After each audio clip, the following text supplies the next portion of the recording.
អ្នកទាំងអស់គ្នាសម្រាប់ power bank ឥឡូវនេះខ្ញុំឃើញថាពិតជាមានការពេញនិយមមែនទែនជាមួយនឹង power bank ដែលមានរូបរាងតូចៗហើយស្ដើងបែបនេះណាដោយសារតែpower bank ឥឡូវនេះគឺធ្វើមកទំហំថ្មពេញតែម្ដងជាក់ស្ដែងដោយ power bank នេះអញ្ចឹងទំហំថ្ម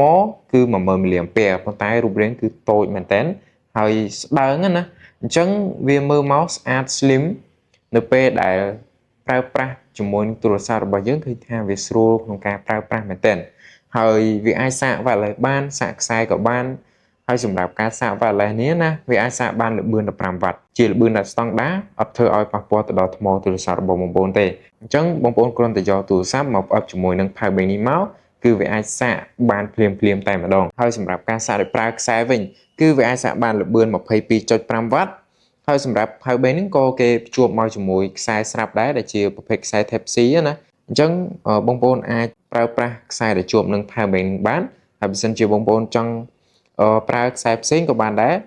សម្រាប់ power bank នេះគេបានភ្ជាប់មកជាមួយនឹងរុនសាកចំនួន1ដែលជាប្រភេទ Type C ណាហើយសម្រាប់រុនហ្នឹងបងប្អូនអាចសាកចេញក៏បានសាកចូលទៅកាន់តួខ្លួន power bank វិញក៏បានអញ្ចឹងបើសិនជាបងប្អូនចាប់អារម្មណ៍ជាមួយនឹង power bank mini បងប្អូនអាចបញ្ជាទិញតាមរយៈវីដេអូនេះបាន